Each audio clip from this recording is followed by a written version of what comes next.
में तुलसी की बड़ी महिमा है। तुलसी का अर्चन, तुलसी से भगवान का अर्चन, तुलसी के निकट दीपदान, तुलसी की परिक्रमा, तुलसी का व्रत। तो पंडित श्री बंसीधर जी ने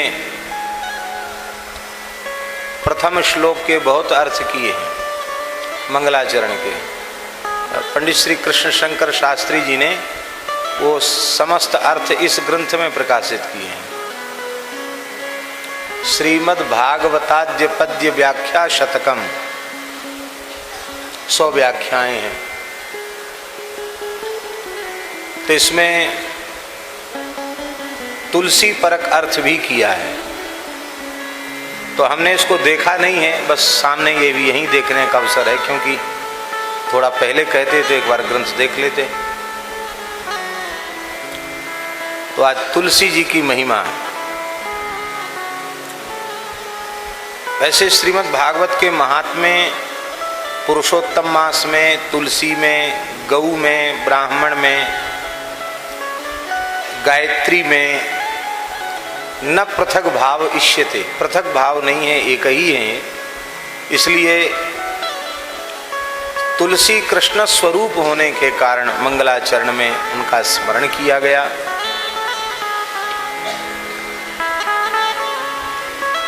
पद्म पुराण में,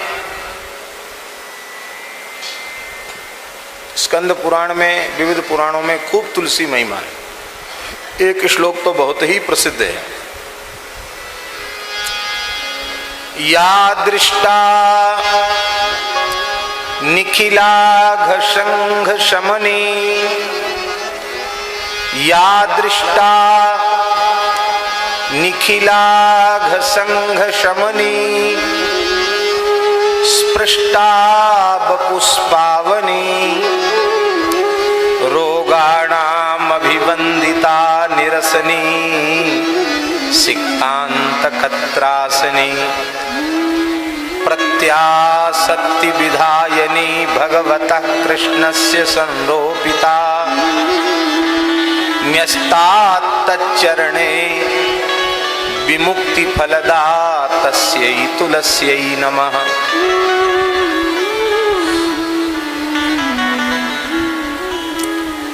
या दृष्टा निखिलाघ संघ शमनी, दर्शन मात्र से संपूर्ण अघसंघ का शमन करती है तुलसी। संपूर्ण पाप समूह का शमन कर देती दर्शन मात्र से। स्पर्श से शरीर को पवित्र कर दी, स्पृष्टा बपुष्पावनी। इसलिए बिना तुलसी धारण के भगवत विग्रह का स्पर्श नहीं करना चाहिए, ऐसा भी शास्त्र वचन है। ये शरीर मलमूत्र का भांड है।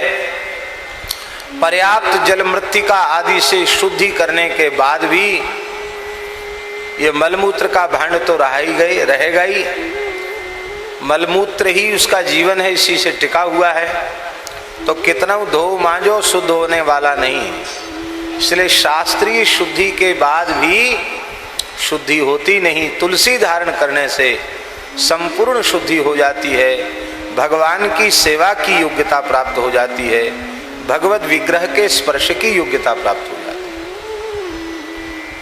स्पृष्टा बपुष्पावनी, रोगाणाम अभिवंदिता निरसनी, सिक्तांत कत्रासनी।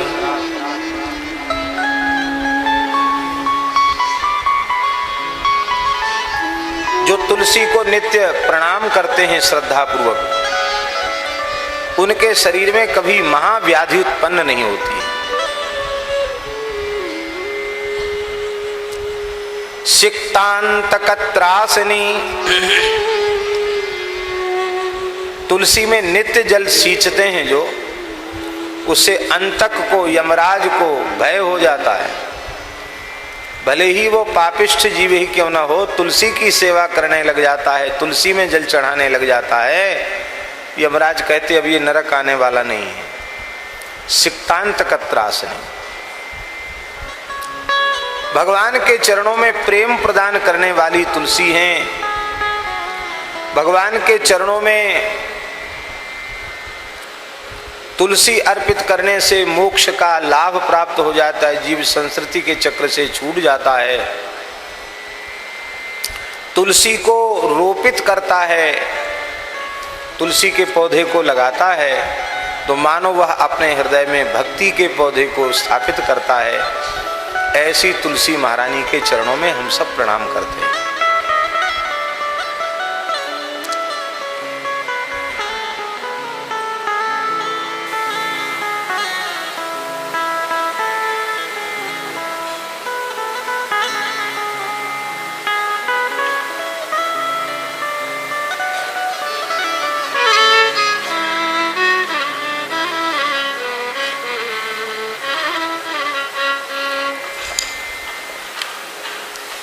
श्री तुलसी महारानी की जय।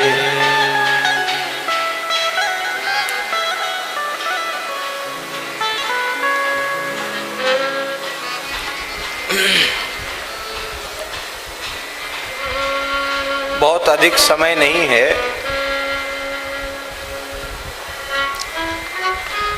जन्माद्यस्य तोन्मयादितरतश्चार्थेषु विज्ञस्वराट् तेने ब्रह्म हृदय आदि कवये मुह्यन्ति यत्सूरयः तेजो वारि मृदाम यथा विनिमयो यत्र त्रिसर्गो मृषा धाम्ना स्वेन सदा निरस्तु कुहुकम सत्यम परम धीमहि। इसी का अर्थ तुलसी जी में घटित करना है, बस इतना सा समझ लीजिए।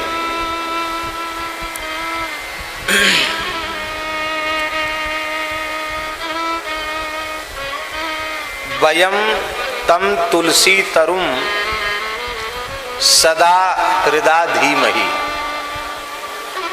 हम सब श्रोता वक्ता समुदित होकर के सामने तुलसी जी विराजमान हैं। तुलसी के इस पवित्र वृक्ष का ध्यान करते हैं, उनको प्रणाम करते हैं, नमस्कार करते हैं। कौन सी तुलसी को? बोले तम कम यत्र यस्मिन रोपिते त्रयाणाम कायिक वाचिक मानसिक पापानाम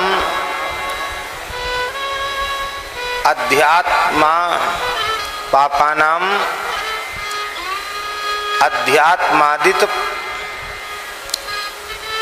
अध्यात्मादि तापत्रयाणाम वा सर्ग उत्पत्तिर्मृषा।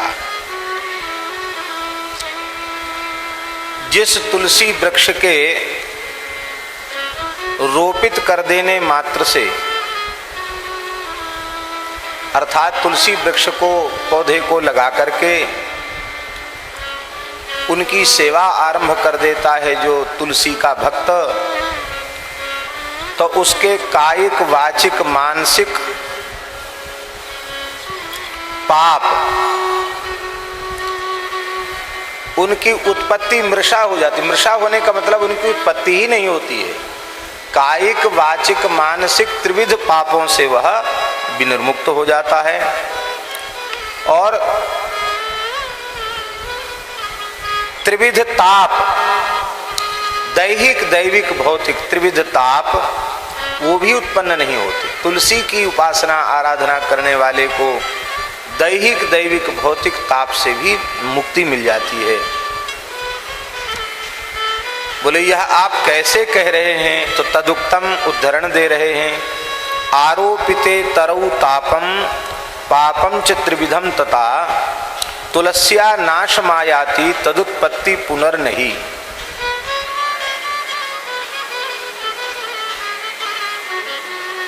नहीं विराज जाए, भले ही इसके पीछे वाले में विराजे, कोई आगे आएंगे तो उनको वहां बिठा देंगे। नहीं विराजे।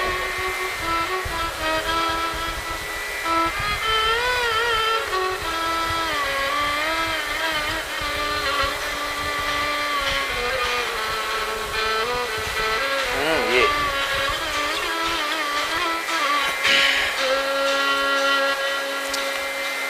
भगवान व्यास के वचन का प्रमाण दे रहे हैं बंसीधर जी। पौराणिक श्लोक का उद्धृत कर रहे हैं। आरोपिते तरौ, तुलसी का पौधा लगाने से पापम तापम, पापम तापंच त्रिविधम तथा। त्रिविध पाप ताप नष्ट हो जाता है, तदुत्पत्ति पुनर् नहीं, नष्ट हो जाता है और उसकी उत्पत्ति पुनः होती नहीं, नष्ट हो जाता फिर द्वारा उत्पन्न भी नहीं होता। ये तुलसी महात्म्य में लिखा हुआ है। और भी लिखा है पद्म पुराण, ये पद्म पुराण का श्लोक है, दूसरा श्लोक फिर उद्धृत कर रहे हैं। रोपणात् पालनात् शेकात् स्पर्शनात् दर्शनात् नृणाम तुलसी दहते पापम वांग मनः काय संचितम। पद्म पुराण में लिखा है तुलसी के रोपण से, तुलसी के पालन से,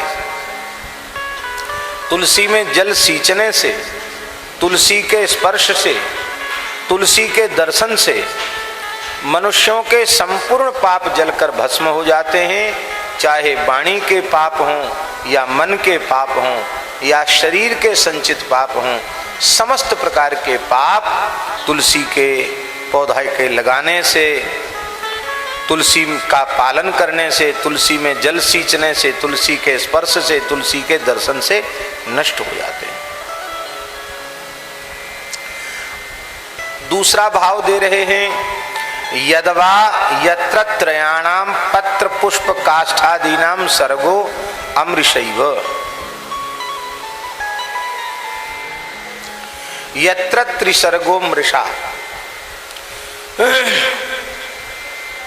तुलसी का पत्र, तुलसी के पत्ते, तुलसी दल, तुलसी का पुष्प, मंजरी तुलसी का पुष्प है, और तुलसी का काष्ठ। इनका जो सर्ग है, सर्ग माने सृष्टि, यही तीन चीज हमको तुलसी से प्राप्त हुई। तुलसी दल, तुलसी का पुष्प और तुलसी काष्ठ, जिसको हम माला आदि के रूप में प्रयोग करते हैं, कंठी आदि के रूप में प्रयोग करते हैं। इनका जो सर्ग है, सृष्टि है, वह वस्तुतः मृषा नहीं है, अमृषा ही है, सत्य ही है। क्यों सत्य है? बोले यद्यपि प्राकृत जगत का एक वनस्पति है, तुलसी पौधा है, ऐसा दिखाई देने पर भी वह साक्षात परब्रह्म का स्वरूप है, इसलिए मृषा नहीं अमृषा है। ब्रह्म रूपत्वात् अस्य, ये साक्षात परब्रह्म का स्वरूप है। इसलिए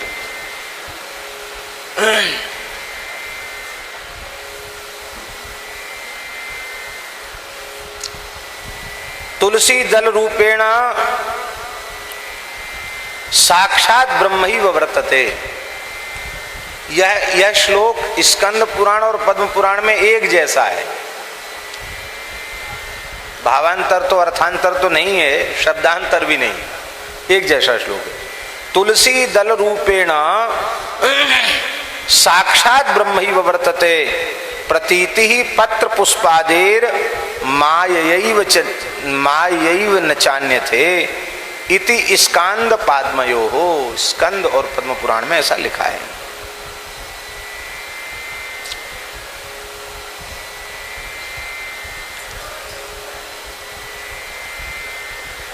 इसलिए ये तुलसी का दल है, ये तुलसी का पुष्प है, तुलसी का काष्ठ है। इस प्रकार की प्राकृत पदार्थ की प्रतीति होने पर भी वह प्राकृत नहीं, उस साक्षात परब्रह्म का स्वरूप ही है। ऐसा तुलसी के संबंध में समझना चाहिए। गौतमी तंत्र में यह स्पष्ट लिखा है, यज्ञोपवीतवद्धार्या तुलसी मालिका सदा ना शौचम धारणे तस्या यतस्सा ब्रह्म रूपिणी। गौतमी तंत्र में लिखा है, जैसे द्विजाति को निष्ठापूर्वक यज्ञोपवीत धारण करना चाहिए, ऐसे ही वैष्णव मात्र को, चाहे स्त्री हो पुरुष हो, आस्तिक धार्मिक भक्त को, भगवत भक्त को सदा तुलसी धारण करनी चाहिए। तुलसी में अशौच नहीं होता। बहुत से लोग कहते हैं कि भाई कोई जातक मृतक सूतक हो जाएगा तो तुलसी बदलनी पड़ेगी। यज्ञोपवीत आदि परिवर्तन की विधि है, लेकिन तुलसी में स्पर्श दोष नहीं होता, अशौच नहीं होता। क्यों? यतस्सा ब्रह्म रूपिणी, क्योंकि तुलसी साक्षात परब्रह्म का स्वरूप है।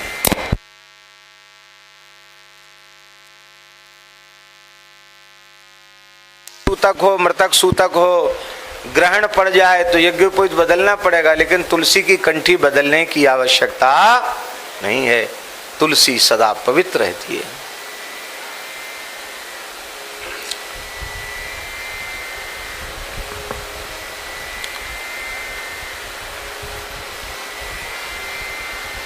तीसरा भाव दे रहे हैं बंशीधर जी, यदवा त्रयाणाम वेदानाम ऋग्यजुस्साम। अथर्वकोशी के अंतर्गत ले लेते हैं, इसलिए वेदत्रयी कह दिया जाता है। यदवा त्रयाणाम वेदानाम, वेदत्रयी ऋग्यजुस्साम, ऋग्वेद यजुर्वेद सामवेद, और देवानाम ब्रह्मा विष्णु महेश, और अग्नि नाम आहवनी अग्नि,